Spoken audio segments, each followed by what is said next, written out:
Welcome to the deep dive. Today we're diving into some pretty fascinating ideas about happiness and free will and education, all viewed through this lens of technology. You actually share this great interview with Yuval Noah Harari from the JayShettyPodcast. It is really thought-provoking. Yeah, it's interesting how he challenges some assumptions we often have, like this idea that we have full control over our desires and decisions. He argues that external forces are always influencing us, even manipulating us, especially now with all this AI and big data. Right. He even suggests that if we believe in complete free will, that could actually make us more susceptible to being manipulated. It's almost like the more we think we're in control, the easier it is for someone to kind of pull the strings, I guess. Yeah. And he uses a great analogy of choosing bread at the supermarket. We think we're making a free choice, but then things like packaging placement on the shelves, even just subtle psychological nudges, they can influence us without us even realizing it. Right. That makes a lot of sense. Yeah. I think we've all had those moments where we go to the store for just one thing and come out with a whole basket of things we never intended to buy. Exactly. And this all connects to a bigger point he makes about what he calls the race to hack the human mind. Okay, so this is where it gets really interesting. So on one side of this race, we have individuals trying to understand themselves better. And on the other side, we have these powerful forces, like big corporations and governments, using really sophisticated techniques to try and manipulate us. Yeah, it is kind of like an arms race, each side trying to get an advantage over the other. And I think the rise of the internet and social media has definitely intensified this competition. It feels like we're constantly being bombarded with information and targeted advertising. And it's all designed to influence our thoughts and actions. Right. And this is where Harari really stresses the importance of self-awareness and critical thinking, especially in the digital age. We need to be able to step back and question what we're seeing and hearing instead of just passively absorbing everything. So it's not about rejecting technology altogether. It's more about using it wisely and being aware of how it can be used to influence us. Exactly. And this brings us to this kind of surprising point that Harari makes about the importance of boredom. Wait, boredom? I thought we were supposed to avoid that at all costs. Right. That's what makes his argument so interesting. He believes that boredom is actually valuable and that having the discipline to withstand it is really important for growth and deeper understanding. Okay, I'm intrigued. Tell me more about this whole boredom thing. Well, he uses a couple of great anecdotes to illustrate this point. One is about his own experiences when he meets with influential people. He's noticed that when there's a strict time limit on a conversation, there's this intense pressure to be on all the time, to deliver these soundbite-worthy insights. Yeah, I totally get that. You feel like you have to be interesting and impressive every second. Exactly. But that pressure actually stifles creativity and any chance of real connection. You end up just repeating familiar talking points instead of exploring new ideas or allowing for those moments of silence and reflection that can lead to breakthroughs. Oh, I've definitely been in those situations where I felt like I was performing rather than genuinely connecting. Right. He also uses the example of Yoda training Luke Skywalker in Star Wars. Those fast-paced, action-packed training montages. Yeah, who could forget those? Well, Harari points out that in reality, mastering the Force probably involved a lot of boring, repetitive exercises and those quiet moments of contemplation. That's a great point. We're so used to this idea of instant gratification that we forget about the importance of patience, persistence, and embracing the discomfort that comes with learning. And this ties into another really interesting idea that Harari brings up. He argues that while technology is upgrading all of our devices, it might actually be downgrading our human skills. What do you mean by that? Well, think about it. We're becoming so reliant on technology for everything, from communication to navigation to entertainment, that we're losing some of those basic skills that make us human. Like, what kind of skills are we losing? Well, for example, social skills. We're so used to interacting with people through screens that we're losing the ability to have those face-to-face conversations that require empathy, active listening, and the ability to read nonverbal cues. That's so true. Yeah. It's easy to hide behind a screen and avoid those awkward or uncomfortable moments that are part of real human interaction. And it's not just social skills. We're also losing the ability to deal with discomfort, to persevere through challenges, and to tolerate viewpoints that are different from our own. I guess because it's so easy to just filter out anything that makes us feel uncomfortable or challenges our beliefs. Exactly. Think about those filter bubbles we create online. We surround ourselves with information and people who agree with us, and that makes it harder to engage with different perspectives and build those bridges of understanding. It's like we're creating these echo chambers where our own beliefs are constantly reinforced, and we're never really challenged to think critically or consider alternative viewpoints. Right. And this brings us to another one of Harari's key insights, the importance of humility. Yes. He talks about humility on both a personal level and a collective level. And he urges us to let go of the belief that we're the center of the universe. It's a really powerful message, and I'm eager to unpack it further. Me too. It's a key part of what makes his ideas so relevant to navigating the challenges of this rapidly changing world. So let's dig into this idea of humility a bit more. Yeah. Why does Harari think it's so important, especially in the world today? He actually gives a really interesting example from Benjamin Franklin's life. Franklin was a big believer in self-improvement, and he had this list of 13 virtues he tried to live by. Yeah, I've heard of that temperance, silence, order, all those things. Exactly. Well, originally his list only had 12 virtues, but a friend of his pointed out that he was getting a little too self-satisfied, maybe even a bit arrogant. Oh, interesting. So Franklin added a 13th virtue. It's a great story. I mean, it just goes to show that even someone as accomplished as Benjamin Franklin recognized how important it is to stay humble. Yeah, and even on his deathbed, Franklin admitted that humility was the one virtue he never truly mastered. That's a good reminder for all of us, really. Yeah. No matter how much we achieve or how much we learn, there's always more to discover and always room for improvement. Right.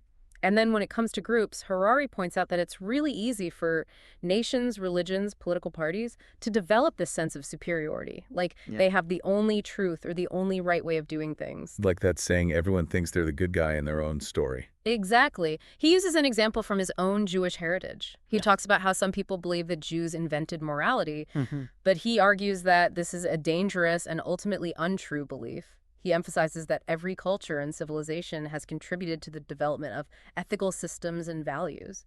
So it's about recognizing that we're all connected and that we need to be humble about our own place in the grand scheme of things. Yeah, he even suggests this thought experiment. Imagine having to live your life based only on the inventions and creations of your own nation or culture. Wow. That would be incredibly limiting. Right. Think about it. Our lives are so enriched by contributions from all over the world. The food we eat, the music we listen to, the technology we use, it's all a testament to the collective creativity and ingenuity of humanity. It really does put things in perspective. We're all part of something much bigger than ourselves. And Harari connects these ideas of humility and interconnectedness to the future of work and education. He argues that in a world that's changing so rapidly, the most valuable skills are going to those that allow us to adapt, learn, and collaborate with people from all different backgrounds. It reminds me of his point about how we're educating kids for jobs that might not even exist in a few decades. Yeah, it's a valid concern. I mean, if automation and AI take over a lot of those routine tasks, what will people do? What skills will be in demand? So what does he propose? What should we be focusing on instead? He suggests that the skills of the future will be more focused on creativity, critical thinking, communication, and emotional intelligence. These are the things that machines can't easily replicate. So it's less about purely technical skills and more about those uniquely human abilities like empathy, ingenuity, and the ability to navigate complex situations. Exactly, and this kind of connects back to the idea of humility. If we approach the future with a sense of curiosity and openness, rather than clinging to outdated assumptions, we're more likely to be successful. So how do we actually put all of this into practice? If we're concerned about these trends and we want to be more intentional about developing these essential skills, where do we even begin? Well, I think the first step is awareness. We need to recognize those forces that are shaping our thoughts and behaviors. Like Harari points out, we're constantly being influenced by external factors, advertising, social media algorithms, the opinions of the people around us. It's easy to think we're making decisions independently, when in reality our choices are often being nudged in certain directions. Exactly. So step one is cultivating that self-awareness. Start paying attention to the information you consume, the people you surround yourself with, the environments you're spending time in. So it's about being more mindful of the influences that are shaping our worldview and how we make decisions. Right. And once you have that awareness, you can start making more conscious choices. Maybe that's limiting your social media use, seeking out diverse perspectives, or spending more time in nature, or doing things that allow for reflection and introspection. I like that idea of being more intentional with our time and attention. It's easy to get swept up in the constant stream of information and distractions. Absolutely. And remember that thing we were talking about earlier, the importance of boredom. It's like a muscle you need to exercise. The more we allow ourselves to experience boredom, the better we get at resisting those impulses for instant gratification and focusing on things that require more patience and effort. So it's about training ourselves to be more comfortable with discomfort, to be more resilient when we face challenges. Right. And it's not just about our own individual lives. Harari also talked about how important global thinking is when it comes to education and the future of work. He's worried about the growing gap between the countries that are leading the AI revolution and those that are being left behind. It's like we're creating a world of haves and have-nots, where your opportunities depend on your access to technology and education. Exactly. He thinks we need a more global approach to education, one that focuses on giving people everywhere the skills they need to thrive in this rapidly changing world. But like you said, there's a role for individuals to play too. We can't just wait around for governments or institutions to fix these problems. We need to be proactive about finding opportunities to learn and grow and finding ways to contribute to our communities and the world. And this goes back to the idea of meaningful careers. It's not just about finding any job that pays the bills. It's about finding work that aligns with your values, your passions, and your desire to make a positive impact. I love that idea of finding work that feels meaningful, connecting your talents and skills to a larger purpose, something that benefits not just you, but also others. And it might not always be easy to find that perfect alignment, but the search itself can be really rewarding. It's about being curious, experimenting, and being open to new possibilities. So it's about taking ownership of your own journey and not being afraid to step outside your comfort zone. Like Harari said, the future is uncertain, but it's also full of potential. He really encourages us to embrace that uncertainty with courage, humility, and a willingness to learn and adapt. It's a powerful message. It's not about predicting the future, but creating the future we want to see. And that future, according to Harari, is one where human connection, compassion, and the ability to navigate complexity will be more valuable than ever before. So after really diving deep into all these ideas from Harari, where does this leave us? What are some key takeaways that we can actually put into practice in our own lives? It really feels like a call to action. You know, Harari's challenging us to be more intentional with our time and attention and to really seek out different perspectives and to develop that inner resilience that's so important in this increasingly complex world. And it all starts with awareness. Right.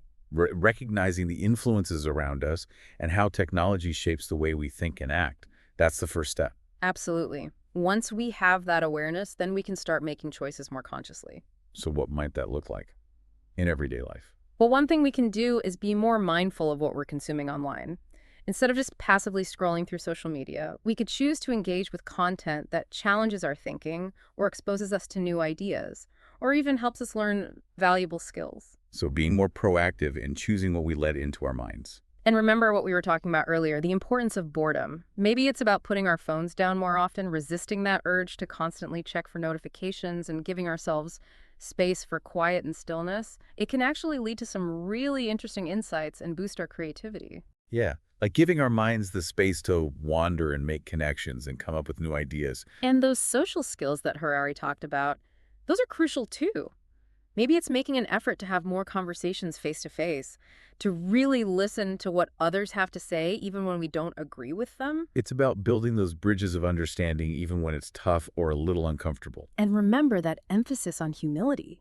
That's something we can all practice every day, being open to learning from others, recognizing that we don't have all the answers, and approaching the world with a sense of curiosity. So letting go of that need to always be right and being open to learning something new from someone who sees things differently. Exactly. And in the end, it's all about taking responsibility for shaping the future we want. It's not about waiting for someone else to fix things or hoping that everything will just work out on its own.